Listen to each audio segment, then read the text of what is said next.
ब्रह्मांड के उस अनंत शून्य में जहां न प्रकाश था, न शब्द, न समय की कोई गति थी, वहां केवल एक मौन गूंज रहा था।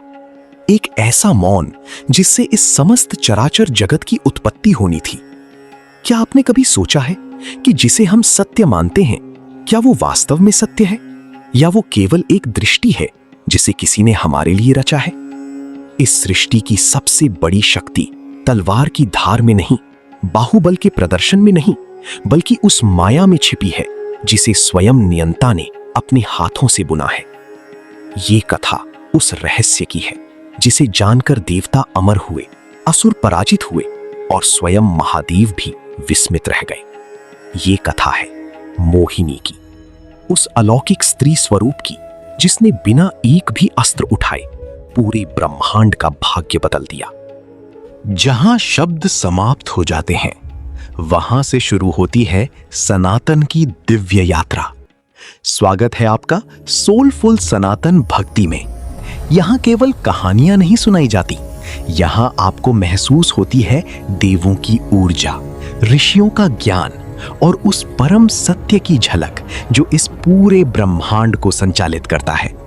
तो अपनी आंखें बंद कीजिए, मन को शांत कीजिए और प्रवेश कीजिए उस रहस्यमयी संसार में जहां हर कथा आत्मा को स्पर्श करती है। ओम नमो नारायणाय, ओम नमः शिवाय। कहानी की शुरुआत होती है उस युग से जिसे हम सत्य युग कहते हैं, जहां पवित्रता की आभा अभी धूमिल नहीं हुई थी, लेकिन अहंकार के बीज धीरे धीरे पनप रहे थे। कल्पना कीजिए स्वर्ग का वो वैभव जहां अमरावती की सड़कें स्वर्ण से मंडित थीं, जहां कल्प वृक्ष की छाया में देवता विश्राम करते थे और जहां देवराज इंद्र अपने ऐश्वर्य के मद में डूबे हुए थे। इंद्र जो स्वर्ग के राजा थे, जिन्हें अपनी शक्तियों पर अटूट गर्व था। एक दिन वे अपने दिव्य हाथी ऐरावत पर सवार होकर निकल रहे थे। आकाश में दिव्य दुंदुभियां बज रही थीं, अप्सराओं का नृत्य चल रहा था। तभी उनके मार्ग में एक ऐसी ऊर्जा प्रकट हुई जिसे देखकर स्वयं काल भी ठिठक जाए।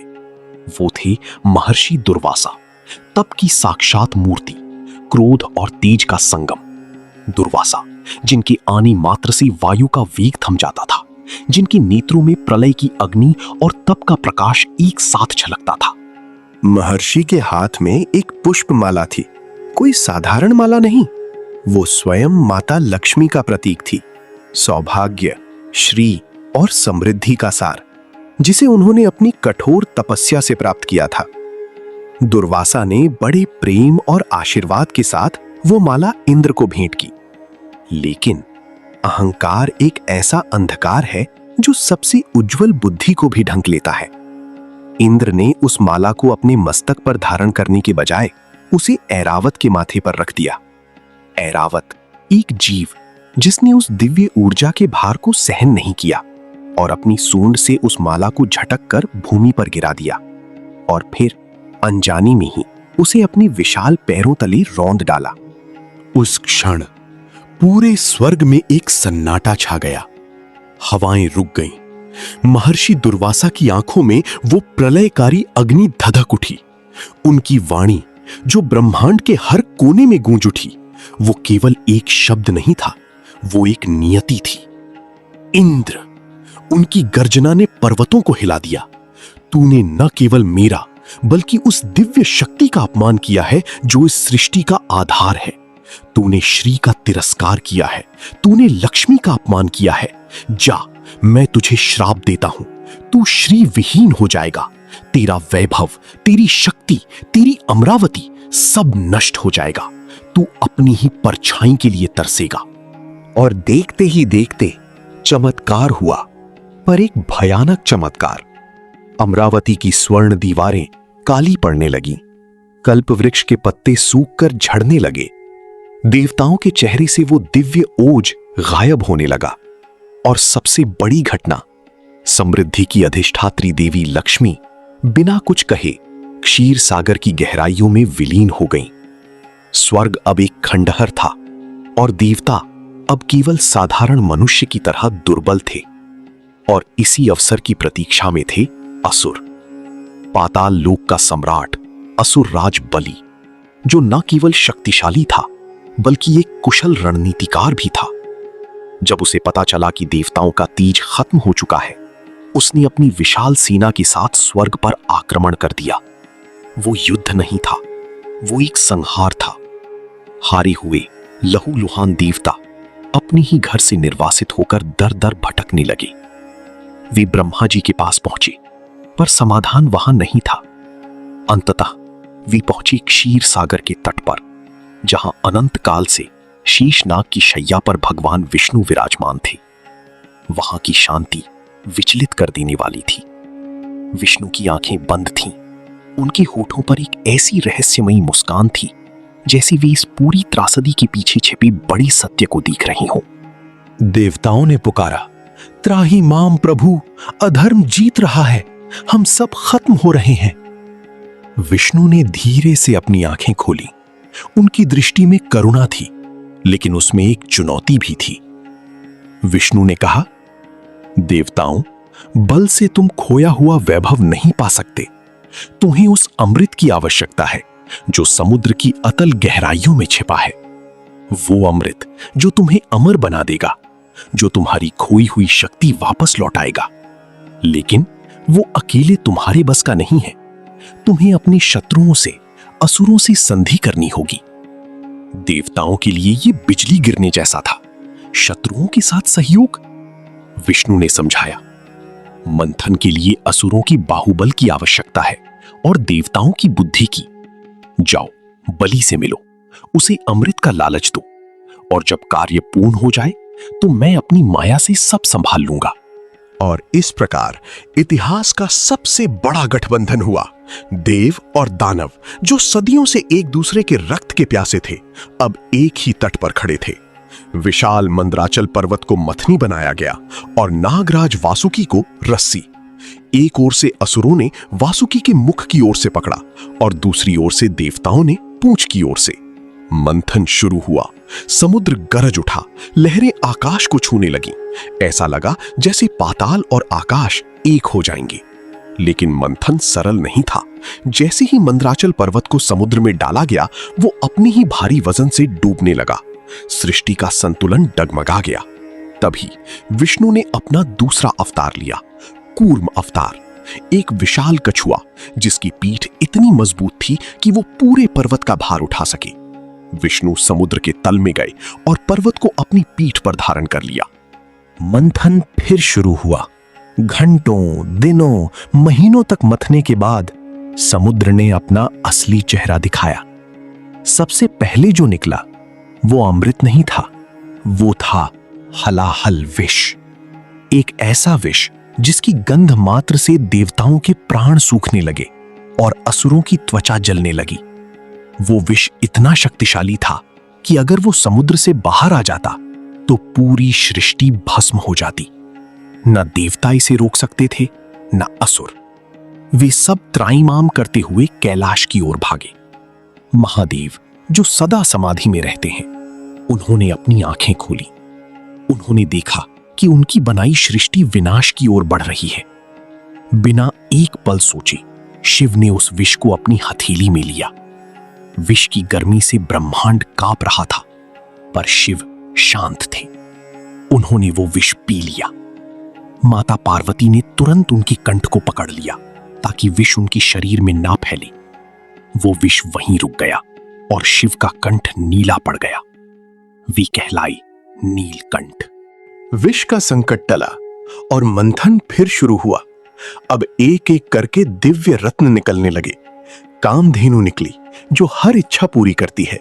उच्चय श्रवा घोड़ा निकला, ऐरावत हाथी निकला, कौस्तुभ मणि निकली, पारिजात का वृक्ष निकला जिसकी खुशबू से पूरा आकाश महक उठा। और फिर समुद्र की लहरों को चीरते हुए साक्षात महालक्ष्मी प्रकट हुई। उनकी सुंदरता के सामने स्वर्ग की अप्सराएं भी फीकी थीं। उन्होंने एक पल देवताओं को देखा, फिर असुरों को, और अंत में जाकर भगवान विष्णु के गले में वरमाला डाल दी। देवताओं में हर्ष की लहर दौड़ गई, पर असुरों के मन में द्वेष और बढ़ गया। अंत में वो क्षण आया जिसका सबको इंतजार था। समुद्र के शांत जल से भगवान धन्वंतरी प्रकट हुए। उनके हाथों में था एक स्वर्णिम कलश जिसमें भरा था अमृत।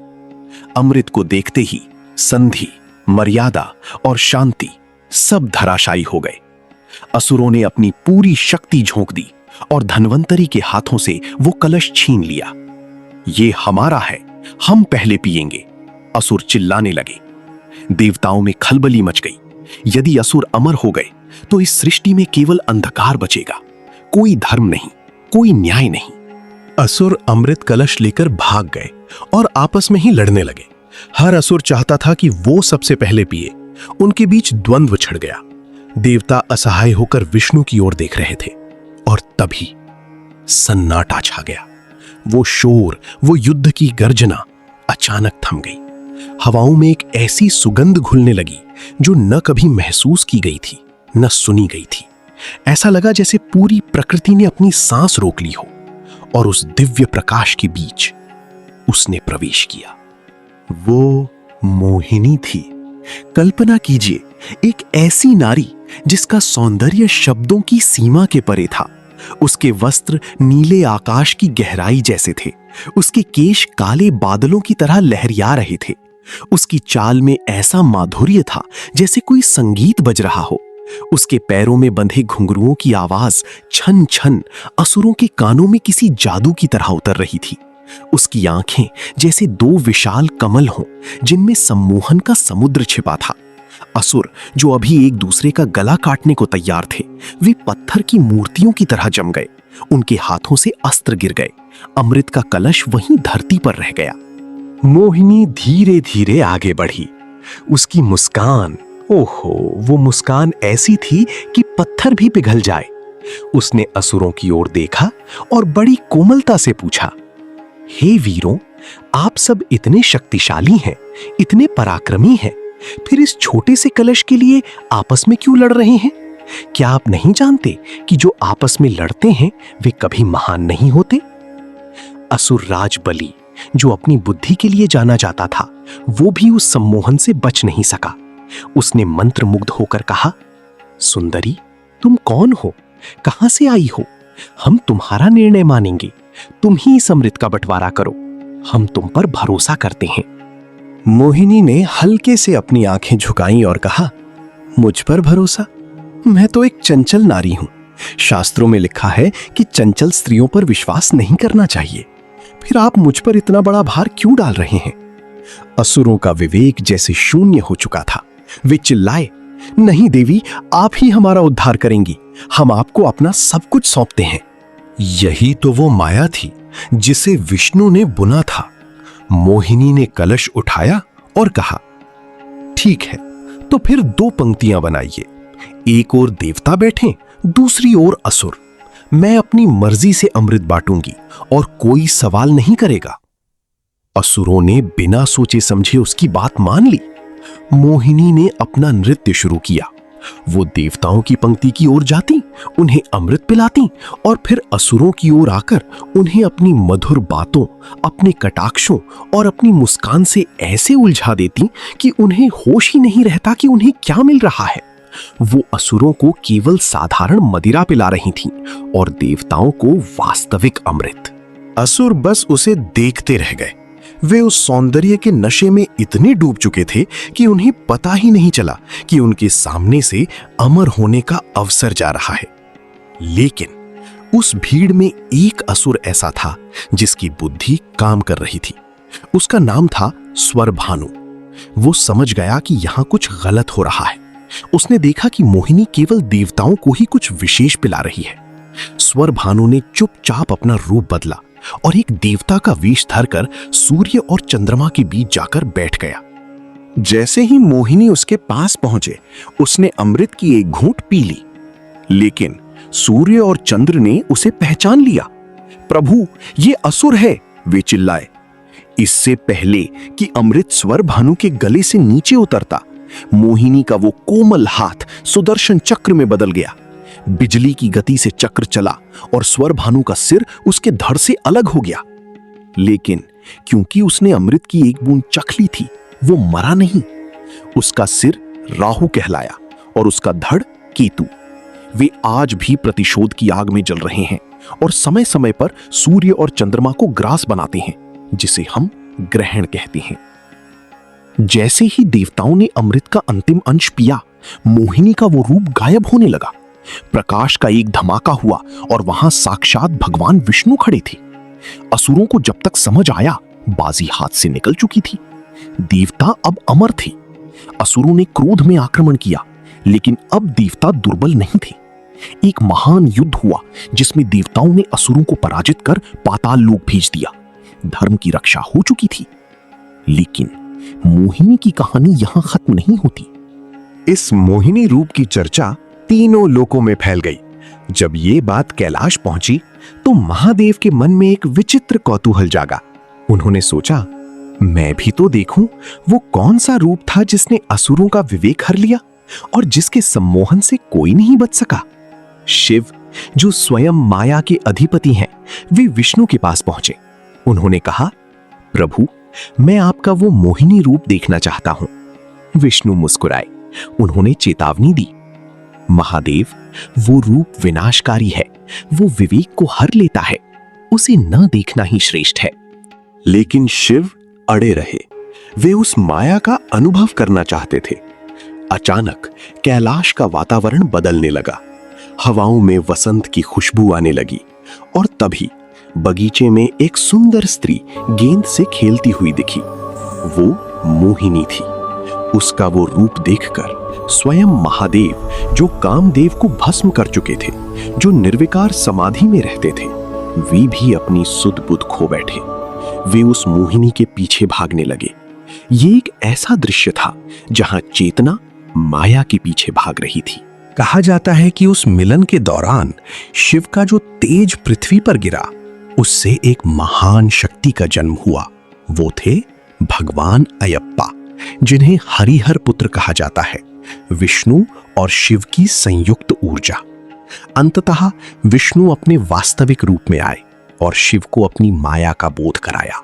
शिव मुस्कुराए और बोले, प्रभु, आपकी माया सचमुच असीम है। मोहिनी एक बार फिर प्रकट हुई, जब एक राक्षस ने स्वयं को ही भगवान मान लिया था। उसका नाम था भस्मासुर। उसने शिव की घोर तपस्या की और वरदान मांगा, मैं जिसके भी सिर पर हाथ रखूं वो भस्म हो जाए। शिव ने वरदान दे दिया, लेकिन भस्मासुर इतना नीच था कि उसने शिव पर ही हाथ रखकर उन्हें भस्म करने की सोची, ताकि वो पार्वती को प्राप्त कर सके। महादेव भाग रहे थे, भस्मासुर पीछे था। तभी उसके सामने मोहिनी आई। भस्मासुर रुक गया। मोहिनी ने कहा, मुझसे विवाह करना है तो मेरी जैसा नृत्य करके दिखाओ। भस्मासुर मदहोश था। उसने नृत्य शुरू किया। मोहिनी ने एक ऐसी मुद्रा बनाई जिसमें हाथ सिर पर रखा जाता है। भस्मासुर ने भी वही किया और क्षण भर में वो राख का ढेर बन गया। अहंकार अपनी ही शक्ति से भस्म हो गया। और सबसे करुणापूर्ण कहानी है अरावन की। महाभारत के युद्ध से पहले अर्जुन के पुत्र अरावन की बलि दी जानी थी। उसकी अंतिम इच्छा थी विवाह करना। पर कौन सी स्त्री एक दिन के लिए विधवा होती?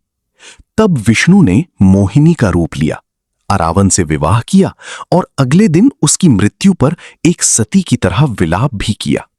यह दिखाता है कि मोहिनी केवल छल नहीं थी, वो करुणा का भी चरण थी। सत्य तो वो है जो उस माया के पीछे छिपा है। ओम नमो नारायणाय, ओम नमो मोहिनी रूपाय। ये ब्रह्मांड एक रंगमंच है और हम सब उसकी लीला के पात्र। बस इतना याद रहे कि जीत हमेशा धर्म की ही होती है, चाहे वो युद्ध से हो या एक दिव्य मुस्कान से।